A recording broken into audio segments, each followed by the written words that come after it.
প্রায় ৫.৫ বছরের পুরনো বোমা তৈরির মামলায় এনআইএর হাতে গ্রেপ্তার মালদার মানিকচকের এক বাসিন্দা। বৃহস্পতিবার মালদার মানিকচকের ভূতনি জগন্নাথটোলার বাসিন্দা সিটুন মণ্ডল ওরফে সিটুকে গ্রেপ্তার করে এনআইএ। তাকে এনআইএর স্পেশাল কোর্টে হাজির করা হবে বলে জানান আধিকারিকগণ। ২০২০ সালের ৫ই জানুয়ারি এলাকার একটি আম বাগানে বোমা বিস্ফোরণের ঘটনা ঘটে। সিটু সহ ৩ জন আহত হয়। পরের দিন তাদের গ্রেপ্তার করে মানিকচক থানার পুলিশ। সিটু জামিন পেয়ে যায় ৩ মাস পরে।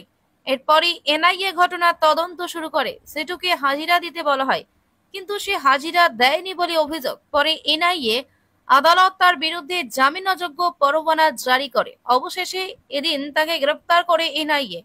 সিটুর আইনজীবী বলেন, আগে বাকি ২ অভিযুক্তকেও গ্রেপ্তার করেছিল এনআইএ, তবে অবশ্য তারা ছাড়া পেয়ে গিয়েছেন।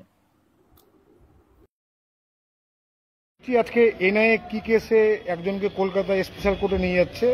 এটা একটা মানিকচকের ঘটনা ঘটেছিল বোম ব্লাস্টের।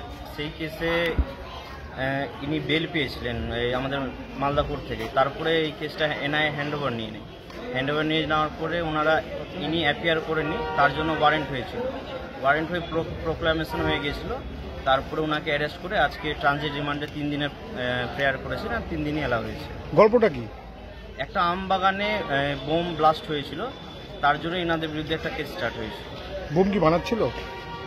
বোম অ্যাকচুয়ালি হচ্ছে যে এই কেসে আরও 2 জন যে আসামি আছে তারা এনআই থেকে অ্যাকুইটাল হয়ে গেছে, মানে ওনাদের প্রমাণ হয়নি কেসটা। উনি অ্যাবসকন্ড ছিলেন বলে ওনার কেসটা ট্রায়াল হয়নি। এটা কত সালের ঘটনা? এটা 20 সালের ঘটনা। নাম কি না? এনার নাম হচ্ছে সিটুন মণ্ডল। তখন কজনের বিরুদ্ধে কেস হয়েছিল? তখন হয়েছিল 3 জনের। 3 জনের মধ্যে এনার নাম ছিল? হ্যাঁ, এনার নাম ছিল। বাকি 2 জন? বাকি 2 জন অ্যাকুইটাল।